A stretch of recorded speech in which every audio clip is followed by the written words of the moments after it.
Welcome to Ignite Day 2. Some great interviews for you today. We're going to sit down with Omar Shaheen from our engineering team, Tony East and Patricia Hendricks from our sync team, so we can talk a little bit more about all of the great investments we've made in our sync tool, next generation sync, and some of the cool stuff coming. And if you happen to catch our session today, I'm here with Jason Moore. Thanks for joining me, Jason. Awesome, it's great to be here.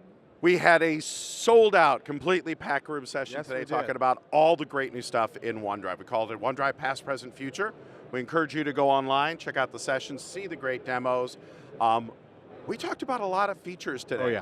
Oh yeah. So from a high level, kind of for folks who weren't there, kind of give them, what has the past year since Ignite been like? Wow, it's been a big year. I mean, there's been an explosion in usage, as we talked about in some of the data that we shared about the growth we're seeing in sync usage and other things. But it's really been about the new features and capabilities that have come online at a much faster rate than ever before. Yeah. We're bringing to market some of the kind of key asks people have had, and then innovations on top that they can't get anywhere 43 out of about 112 new features and functionality, 43 were driven by user voice. Talk about that, because that's right. You are in that meeting, I've sat in that meeting with you, you and Doug. How do you guys kind of do that? And what are the rules if somebody wants to get something in there? Absolutely. So we use user voice as a platform to help us understand kind of what does the community think at large. We get feedback through a whole variety of channels, but user voice gives us kind of our most pure way to hear directly from people about the things that surface to them as incredible priorities. Right. We get interesting ideas and suggestions. We get their comments, which kind of help color in the kinds of things they really care about. And then of course the voting allows us to see what's hot right now, what's trending. And we use that data across our design team, our research team, program management, product management, as well as engineering, to make sure we're really incorporating that into our product roadmaps. So how does an idea make the cut? Well, first of all, we look at what are the ideas that are popping the most. Are they getting more, say, 100 votes? And then we look at those and kind of decide, well, how does this align to things we're already doing? Are we already going to engage in that? We should let folks know. Right. Is it something that we haven't thought of before? Let's call that out and say that's something new, we need to go think about it. If it's something that we're not going to do, we think either it doesn't make sense for the product or it's not something we're going to invest in right now, we also try to be clear there so we're not leading people on that. But all of those things combine to help us tell a really great story with the community about the things that matter the most to folks using OneDrive. So what's one that you've seen that you go, I really want to do this and it's not time, maybe now it's time as we look forward, as we put so much stuff out. What's one of those ones that you're really passionate about? Honestly, it's very easy. It's #1 on user voice right now, and that's files on demand. Sure. Previously we talked about this feature as placeholders, and it's now coming with the Windows 10 File Creators update as files on demand. So see, we said placeholders, we'll even say SkyDrive. We can do that here. You can do that. I can do that. But yeah, so that's actually, it's kind of awesome. It's their #1 in terms of votes, in terms of people voting on it. There's been enormous passion from the community on that, and we've seen a really great response all summer long as that's been in the Insider program. Oh yeah, we had over a million users using over 40 million files hydrated through Files on Demand, which shows people weren't just loading it up, they were using it. Yeah, that's right. It's been great. We had Paul Thurrott made a great quote. I encourage people to go check it out on how much he loves OneDrive and how much the old competing tool does not really work for him anymore, but how really Files on Demand just absolutely just locked it for him. Yeah, absolutely. It's great to hear from folks like that. Yeah, so that's I think a great example of user voice. But there's been plenty of others that have shown up over time, adding the pause functionality to the sync client, and things that may seem like an additional feature, maybe it's not as a big kind of earth-shattering platform change, but it matters a lot to users, and so it's been really exciting to also meet those needs. It really does help, and I agree, I think it really helps to ground the engineering department. So once something hits 100, then you guys get involved. Then you'll go ahead and say, yes, no, this is what we're thinking. So by folks going out there, it really does make a difference. That's right. It is, I was amazed sitting in that meeting the first time and seeing you and Doug and all the engineers going, all right, what do we think? We're going to do this, aren't we? Where are we at? Now, one of the questions I asked Omar during one of the previous interviews, and I'm curious to get your thought on this, is engineering is a finite string of resources and money and people. Yes. There's only so much. That's right. If there's something in user voice you go, we got to do, then that pulls the string left and something falls off. That's right. How do you look at that, and how do you go, I love this feature and it's super great, but this is more important. How do you guys balance that out? It's a great question, and it's one that there's probably a million business books written on how to solve the resourcing challenge. Right. For us, what it really comes down to kind of is a mix of what are the things we've made commitments to, where we've made a promise to users, we've made a promise to customers, and we really want to see it through. That's a really important kind of task on it. The other set of things that really kind of shine into that are where do we think we can have a uniquely interesting take that really helps customers. Sure. And so being thoughtful about how things like that show up, not just, hey, here's a cool feature I'd love, Right. but here's a feature that's unique, it's different, and it changes how someone's going to interact with the product in a way we think is really positive and aligned. Right. We spent a lot of time thinking about where those things are going to be the most impactful and making sure that we're driving towards that impact as cleanly as possible. So then the double click on that is evolution and revolution. There are some features that we That's do right. that our competitors have them, or it's a space where nobody has that, and we're going to move in and do it. Right. Then there are some like iMessage sharing and things Right. like that Right. nobody has that are really unique, like our secure external sharing that Exactly, we launched today, or getting ready to launch that we showed today. How do we do that one, and how do you balance that? Because those are ones that are not necessarily in user voice, but are going to really maybe resonate with users. Yeah, no, those are great examples of the team kind of spending the time to look at the product through a user's eyes and understand what are the things that are gaps, where there's missing things that we need to go add, and where do we have opportunities to do something unique and different. We spent a lot of time thinking about what makes this really work for a user in different work environments and different situations. So sharing externally securely is a really big deal because today, there's anonymous sharing externally. A lot of people can do that. That's an interesting feature we have in OneDrive. There's also very secure known users that you control in your Active Directory that works equally well. But we had this opportunity in external sharing to find a way to deliver security without complexity.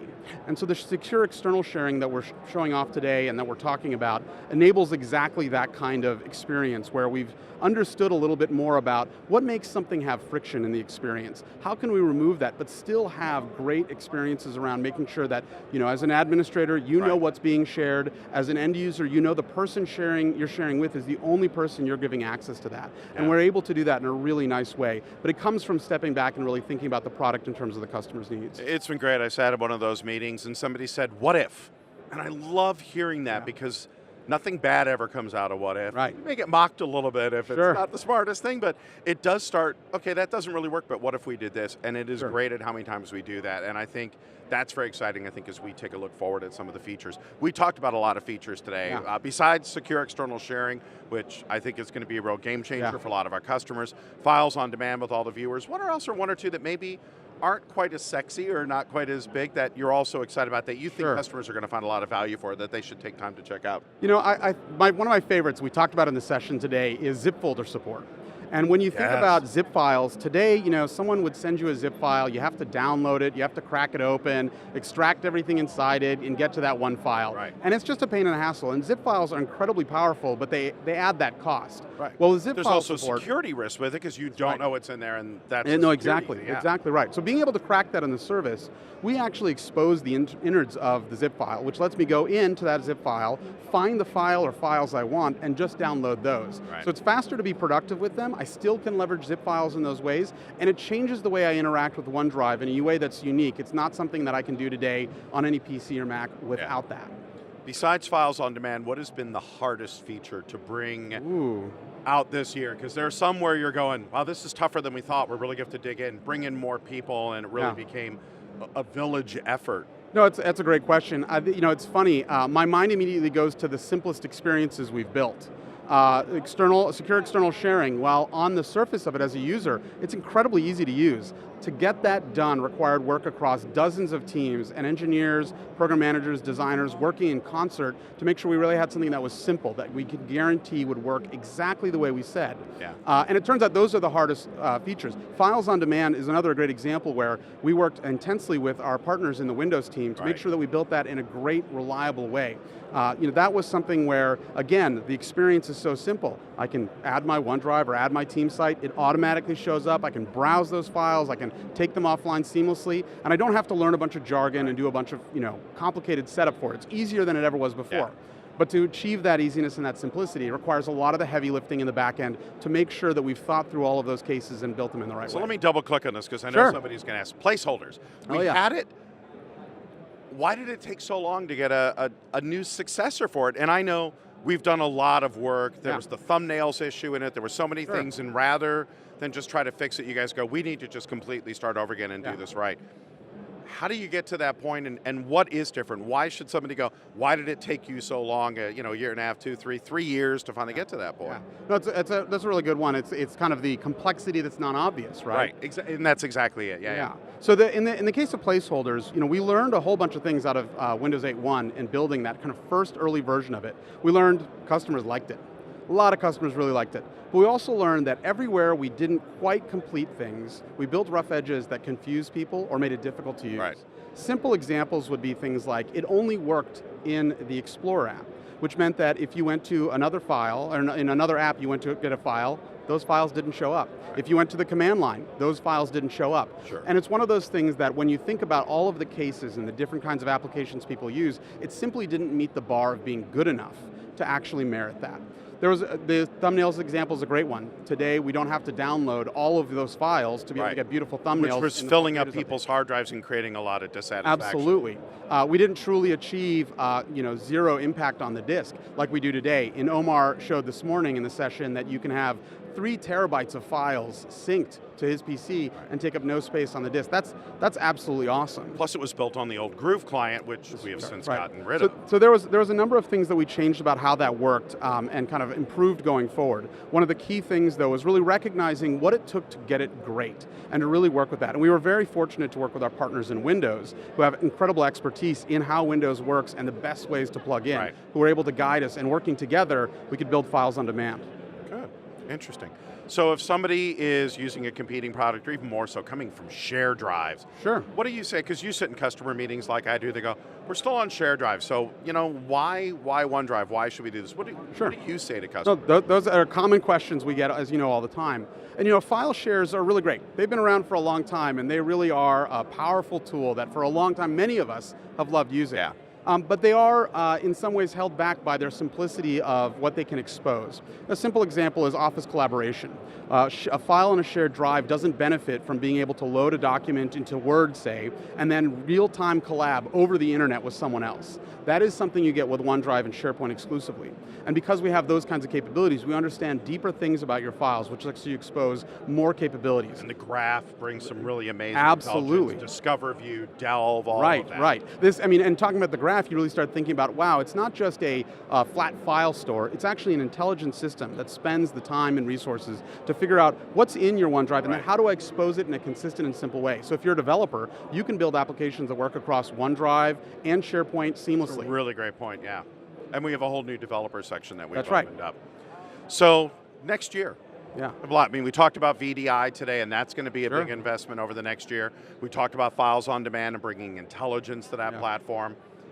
What do you think next year at Ignite we're going to be talking about? Oh, wow, that's a great question. I don't want to give away all the exciting stuff. But I think if somebody's going, I like this, tell me where your head's at because I'm about to make a huge investment going to this. Yeah. Where's your head at? Some of the great things that I'd really look into if someone wanted to know, okay, where is some of this heading, especially in the industry at large? One is around protection.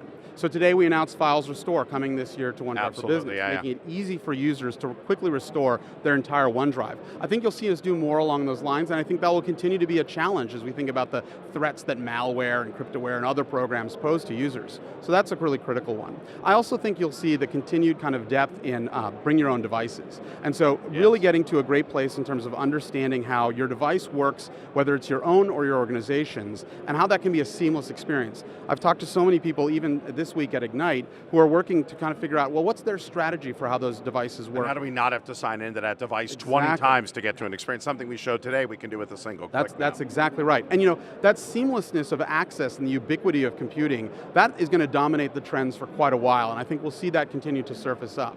But beyond that, I think some of the biggest things are really about the most exciting ways that customers are going to use these products we haven't seen yet. Today, I think a lot of folks have thought about their move to the cloud as, how do I go from a file share to a cloud file share? Right. And the reality is there's so much more to expose. You think about the depth of intelligence. We demoed in the Jeff's keynote this morning, and we talked about in our session, bringing intelligence to your photos. Right. So, the idea that you can take a picture of your receipt and get the optical character recognition to happen, automatically have all of that text extracted, added to metadata to that photo, that enables new kinds of scenarios. You think about things like the integration of Flow and Power Apps, and you realize that OneDrive and SharePoint are really this interesting platform, not just for a developer, but for end users as well. Absolutely, yeah. Yeah, so I think, I agree. I think a lot of automation. How do we take these processes that you have to do 100 times a day, make them smarter, make Right. them more intelligent, and allow you to not just discover things other people are doing, but really reduce work and Right. reduce redundancy. Yeah. I think that's great. Yeah, absolutely. Jason, thanks for joining me today. Thanks a lot, Steve. Always great. Thanks, everyone.